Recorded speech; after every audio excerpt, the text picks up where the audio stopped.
आइए मेरे प्यारे बच्चों, आज हम एक छोटा सा टॉपिक करते हैं यूक्लिड डिवीजन लेमा का।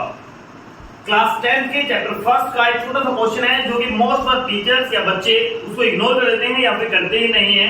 एक थ्योरेटिकल से टाइप का क्वेश्चन है। मोस्ट ऑफ बच्चों को या टीचर्स है इसको इग्नोर इसलिए करवा देते हैं, थोड़ा सा कंफ्यूजिंग रहता है, थ्योरेटिकली लिखना पड़ता है इसके अंदर। और वो क्या है क्वेश्चन, आइए उसके बारे में पढ़ते हैं। एग्जांपल नंबर 2 भी दिया हुआ है और एक्सरसाइज 1.1 के अंदर क्वेश्चन नंबर 4 भी दिया हुआ है। क्वेश्चन एग्जांपल पढ़ता हूं पहले। शो दैट, दर्शाइए every positive even integer, every positive even integer. बेटा ध्यान से क्वेश्चन पढ़ोगे तो क्वेश्चन समझ में आएगा कहना क्या जाता है। Is in the form of 2q and that every positive odd integer is in the form of, किसने बोला, even।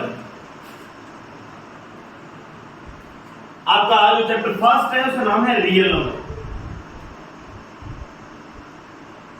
क्लास 10 के एक टॉपिक के बारे में बात करने जा रहे हैं। इससे पहले कि हम पहले बात करते हैं इंटीजर्स क्या होते हैं, फिर दूसरा इसने बोला इवन क्या होते हैं और बोला पॉजिटिव। 3 बात बोली हैं।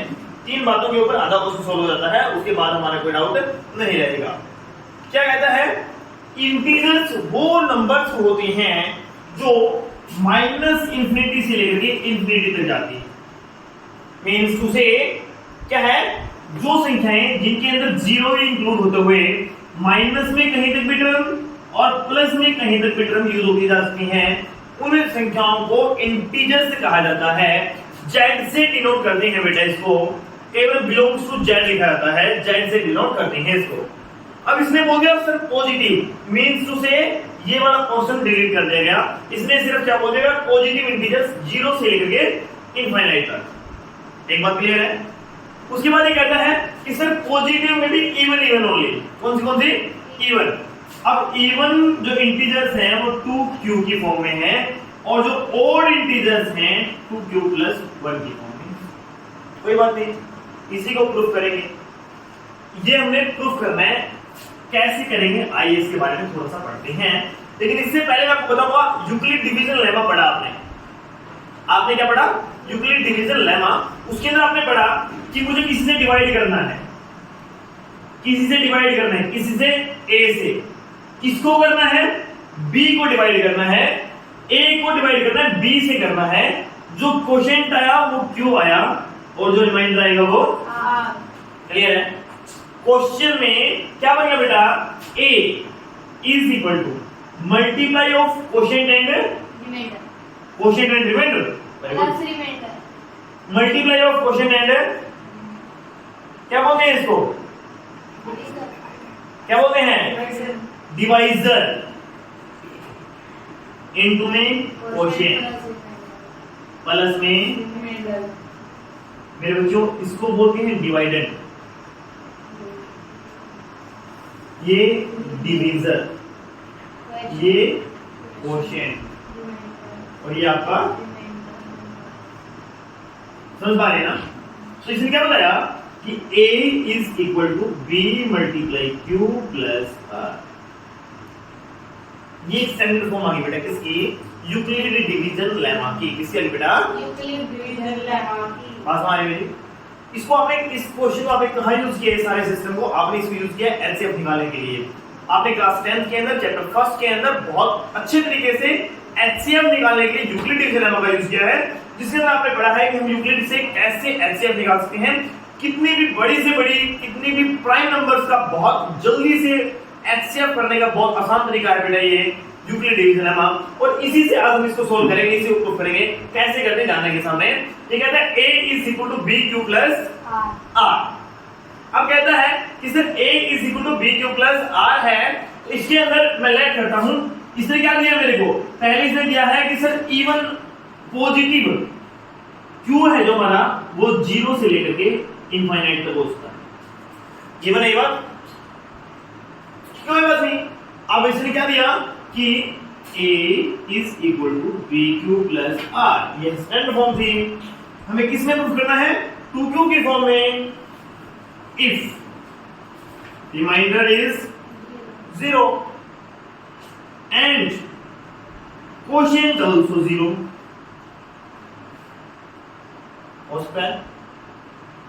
तो a is equal to b multiply 0 plus 0 that is, तो किससे डिवाइड क्या होगा 0 से क्या सुनिए क्या है मेरे पास एनी डाउट कोई बात नहीं। फिर कहता सर अगर q क्या आ जाए 1 q क्या आ जाए बेटा 1 अब हमने ना q की नहीं हमने b को लेट करना है, यानी कि अगर मैं 0 को रखता हूं तो क्वोशिएंट रहा, डिवाइड 0 से कर दिया, किससे कर दिया बेटे डिवीजन क्या ले लिया मैंने 0, तो डिवाइड जब मैंने 0 से किया तो क्वोशिएंट क्या आया 0, सॉरी टोटल नंबर क्या है 0। अब कहता है डिवाइड किससे किया 1 से किया और रिमाइंडर क्या लिया 0, तो क्या आया सिर्फ क्यों अरे बस में।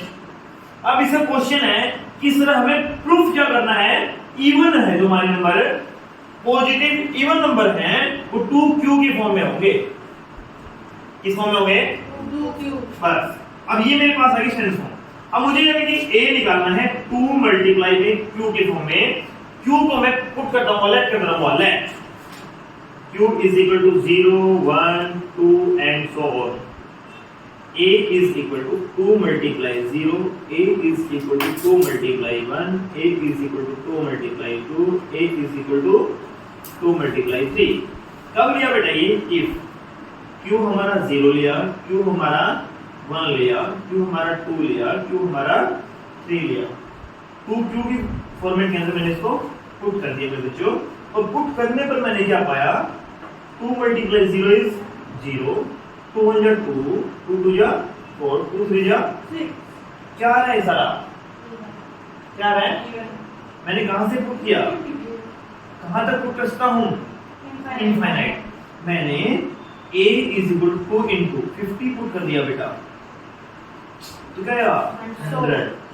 अगर मेरे बच्चों मैंने कोई प्राइम नंबर बताइए आप जो किसी से डिवाइड नहीं होती, 3 तो हो गया, बहुत बड़ी सी बताइए 7 लिख दिया मान लीजिए मैंने 7 2 जा 40, तो कहने का मतलब क्या है मैं कुछ भी लूं तो क्या आ रहा है इवन, क्या है बेटे even, कब है ये इफ रिमाइंडर इज 0, रिमाइंडर क्या है बेटा 0, रिमाइंडर 0 है, q की वैल्यू हमने क्या कर दी पुट कर दी 0 से लेकर इनफाइनाइट तक, b हमारे पास क्या दिया हुआ परमानेंट 2 दिया हुआ है, q हम क्या रख रहे हैं कोई इंटीजर रख रहे हैं z, और r हमारे पास क्या है बेटा 0, तब a हमारा क्या आ रहा है इवन नंबर आ रहा है, क्या आ रहा है even, अरे बस हमें यानी कि सिंपल भाषा में जो ये वाला क्वेश्चन है इसमें क्या साबित करना था हमें कि जो a है वो इवन कब आएगा 2q के फॉर्म में आएगा, और हमने क्या देखा कि जैसे हमने 0 से लेकर के इनफाइनाइट कोई भी वैल्यू रखी पॉजिटिव, तो हर एक केस में ये पॉजिटिव इवन नंबर आ रहा है, क्या आ रहा है positive, क्लियर है मेरी बातें। इसमें क्या दिया हुआ है b2 दिया हुआ आपका, q आपको इंटीजर लिखना है, z रखना है ना, आप कुछ भी रखते हो पॉजिटिव इंटीजर, z में भी क्या रखोगे बेटा z प्लस पॉजिटिव इंटीजर, और r आपको 0 दिया हुआ है, तो इस केस में इवन क्या आ गया यस इवन आ गया हमारे पास, क्या आ गया 2q की फॉर्म में आ गया। अब आपको मैं बताता हूं 2q नहीं कोई भी इफ यदि b की वैल्यू आप कोई भी इवन दे दे बेटा, क्या दे दे इवन नंबर दे दे, और and r is equal to 0 दे दे, या फिर r को भी इवन दे दे, तो ये सारा format a is equal to bq plus r even ही रहेगा, मींस टू से जैसे a is equal to 4q 6q 8q 10q, इसी प्रकार से b की वैल्यू कोई भी इवन रखता रहे, r की जगह 0 रखे तो भी कोई इशू नहीं, +2 +4 +6 +8 ऐसा कुछ भी करे तो भी कोई दिक्कत नहीं। आगे बात में तो यानी कि जो भी वैल्यू आप पुट करते हो इवन अगर हम पुट करते हैं r के लिए, रिमाइंडर अगर हमारा इवन रहता है और आगे हमने क्या रखा इवन रखा, b की वैल्यू हमने इवन ली, उस केस में हमेशा जो हमारे पास स्टैंडर्ड फॉर्म होगी की वो क्या रहेगी इवन नंबर रहेगी, क्या रहेगी बेटा even, हमारी में बताएं, आप इस बात को नोट कर लीजिए, माइंड में नोट कर लीजिए कि सर हमने किया क्या है कि जो हमारे पास BQ प्लस R का फॉर्मेट है हमने सिर्फ उसका यूज किया है। B की वैल्यू मैंने 2 पुट किया तो 2Q बन गया, D की वैल्यू मैंने 4 पुट किया तो बेटा 4Q, 6 किया तो 6Q। यानी कि अगर मैं B को इवन रखता हूं, B को R को 0 रखूं या कोई भी इवन नंबर रखूं, उन सब केसेस में जो हमारे पास फॉर्मेट है वो क्या रहेगा, इवन नंबर रहेगा। क्लियर है मेरी बात? थ्योरेटिकली लिखने के लिए तो आपके मैथ्स की बुक में बहुत कुछ लिखा हुआ है, आपने लिखा हुआ है कि यहाँ पे Q is greater than equal to 0, ऐसा कुछ लिखा हुआ है, ध्यान दे दीजिए। तो यही बात है, वो उसका क्या मतलब है, Q इज ग्रेटर देन ये बात लिखी है, Q is greater than equal to 0, मतलब क्या है, Q हमारा 0 भी हो सकता है और उससे बड़ा भी हो सकता है। हमारी बात है तो और कुछ भी नहीं है, आपको R हमेशा, अगर हमारा R इवन दिया हुआ है और हमने B को इवन ले लिया, उस केस में हमारे पास जो टर्म रहेगी वो पूरी की पूरी इवन नंबर रहेगी। Is it clear? Second step इसी क्वेश्चन की, कहना क्या था कि सर ऑड नंबर था, क्या था, ऑड नंबर। सेम करता हूं, A is equal to BQ plus R।